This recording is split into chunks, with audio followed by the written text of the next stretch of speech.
Hello दोस्तों, मैं आपका दोस्त तीस कुमार एक बार फिर से आपको स्वागत करता हूं। और दोस्तों, आज हम बात करने वाले हैं फ्लेक्सी कैप फंड के बारे में। सबसे पहले हम समझेंगे कि फ्लेक्सी फंड होता क्या है। फ्लेक्सी कैप फंड में फंड मैनेजर को पूरी तरह से फ्रीडम दी जाती है कि चाहे वो mid cap, small cap, large cap या फिर किसी भी कैटेगरी से वो शेयर को चूज कर सकता है और फिर उनका एक फंड बना सकता है। तो दोस्तों, ऐसे ही आज हमारे पास यहाँ पर 6 फंड है जिनके के बीच में आज हम कंपैरिजन करने वाले हैं। तो सबसे पहले हम बात करें कि आज हम यहाँ पर कौन कौन से टॉपिक कवर करने वाले हैं। तो देखिए, यहाँ पर सबसे पहले हम यहाँ पर बात करेंगे एयूएम की, जो कि है एसेट अंडर मैनेजमेंट। उसके बाद हम बात करेंगे एक्सपेंस रेशो की, standard deviation, Sharpe ratio, alpha, beta, upside capture ratio और फिर डाउन साइड कैप्चर रेशो। इन सभी टर्म्स को हम एक एक करके बिल्कुल डिटेल में समझने वाले हैं। तो प्लीज़ वीडियो को स्किप बिल्कुल ना करें और वीडियो को आखिरी तक देखें ताकि आपको सब कुछ अच्छे से समझ में आ जाए। सबसे पहले हम चेक करेंगे इनकी एसेट अंडर मैनेजमेंट। इसका मतलब है कि जो एक फंड हाउस है वो कितना अपने अंडर में एसेट को मैनेज कर रहा है। यहाँ पे तो यहाँ पर देखिए, पराग पारे का जो एयू में लगभग 17,219 करोड़ का है, पीजेएम का 2705 करोड़ है, क्वांट का 1304 करोड़ है, एक्सिस फ्लेक्सी कैप का 10,979 करोड़ है, डीएसपी फ्लेक्सी कैप का लगभग 7,344 करोड़ है और केनरा रोबैको का लगभग 6,143 करोड़ है। इसके बाद हम बात करेंगे एक्सपेंस रेशियो की। दोस्तों, ये काफी महत्वपूर्ण है क्योंकि एक्सपेंस रेशियो वो खर्चा है जो कि फंड मैनेजर आपसे लेता है आपका फंड मैनेज करने के लिए। तो ये जितना कम से कम रहेगा उतना ही बेटर है। तो यहाँ पर देखिए, पराग पारेख का जो एक्सपेंस रेशियो है वो 0.85 है, पीजेएम का 0.2% है, क्वांट का 0.5% है, एक्सिस फ्लेक्सी कैप का 0.55% है, डीएसपी का 0.75% है और केंद्र का है लगभग 0.55%। ये जितना कम रहेगा उतना ज़्यादा अच्छा है। तो यहाँ पर देखिए, पीजीआईएम को यहाँ पर मिलते हैं 6 पॉइंट और फिर 5 पॉइंट मिले क्वांट। दोस्तों, यहाँ पर एक टाई है एक्सिस फ्लेक्सी कैप और केंद्र रोबैको को, तो दोनों को मिलते हैं 4-4 पॉइंट। और सबसे नीचे यहाँ पर जो रहा वो रहा पराग पारेख का, जिसे मिलते हैं 2 पॉइंट। इसके बाद हम बात करेंगे स्टैंडर्ड डेविएशन की। स्टैंडर्ड डेविएशन ये दिखाया कि जो आपका म्यूचुअल फंड जो आपने लिया है वो कितना ज्यादा वोलेटाइल है। ये नंबर जितना ज्यादा बड़ा रहेगा उसका मतलब है कि जो आपका फंड है वो ज्यादा वोलेटाइल है। पहले मैं आपको यहाँ पर एक एग्जाम्पल दिखाना चाहूंगा।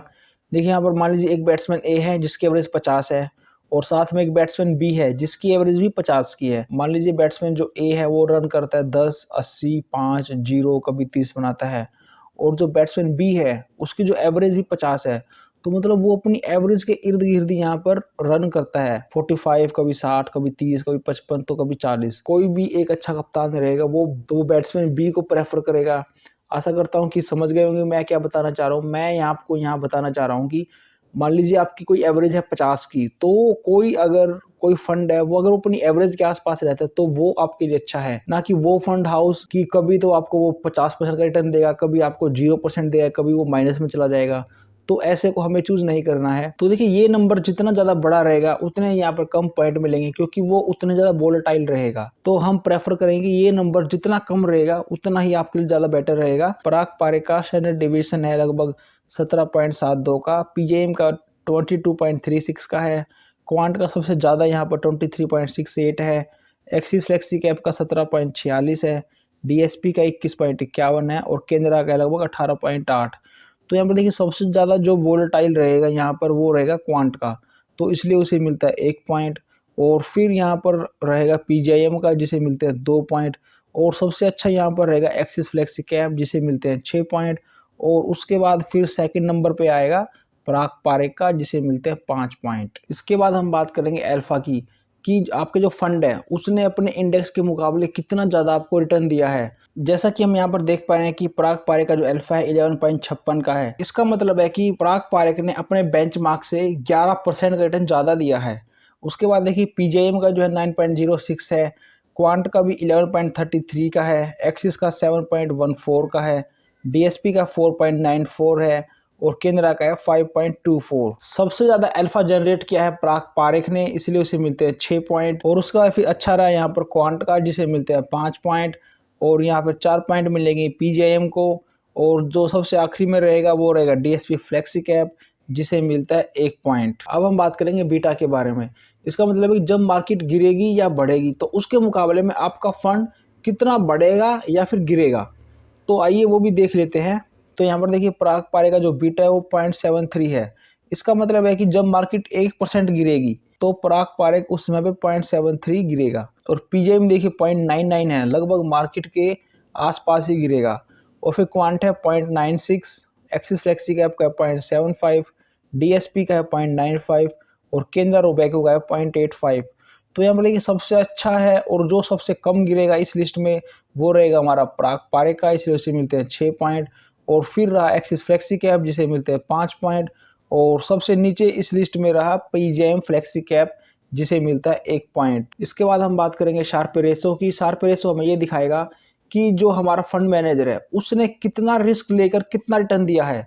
तो ये जितना ज़्यादा रहेगा उतना ही बेटर है। तो यहाँ पर देखिए पराग पारेख का शार्प रेशो 1.36 है, पीजेएम का 1.17 है, क्वांट का 1.18 है, एक्सिस का 1.15 है, डीएसपी का 0.99 है और केनरा का है 1.05। तो ये नंबर जितना ज़्यादा रहेगा 1 से उतना बेटर है। तो इस आधार पे सबसे अच्छा है पराग पारेख जिसे मिलते हैं 6 पॉइंट।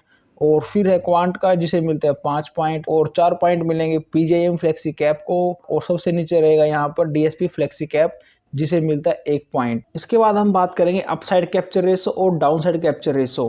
दोस्तों जब मार्केट बढ़ती है तो हर कोई चाहता है कि जो उसका फंड है, जो उसने म्यूचुअल फंड बाय किया है, चाहे वो स्टॉक्स हो या फिर म्यूचुअल फंड हो, वो ज़्यादा से ज़्यादा बढ़े।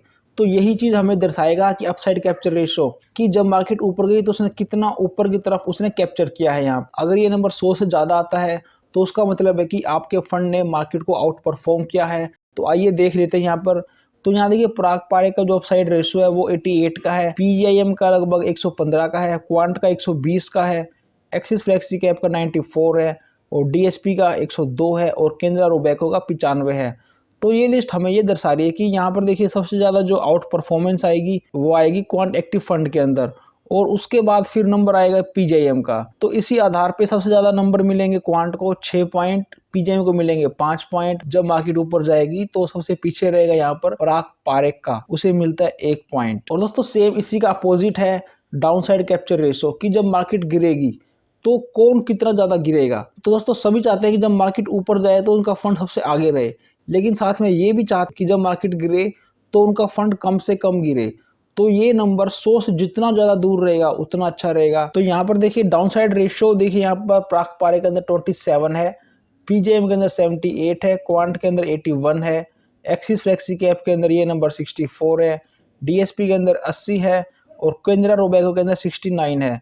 तो इसका मतलब है कि जब मार्केट गिरेगी तो सबसे जो कम गिरेगा वो रहेगा यहाँ पे पराग पारेख, इसलिए इसे मिलते हैं 6 पॉइंट। और फिर रहेगा एक्सिस का फ्लेक्सी कैप जिसे मिलते हैं 5 पॉइंट और सबसे ज़्यादा गिरेगा यहाँ पर क्वांट का जिसे मिलता है 1 पॉइंट। अब हम देखेंगे कि किस फंड ने कितने टाइम में कितना रिटर्न दिया है। जिसने लंबे टाइम में ज़्यादा रिटर्न दिया होगा हम उसी को यहाँ पर प्रेफर करेंगे और उसी को यहाँ पर नंबर देंगे।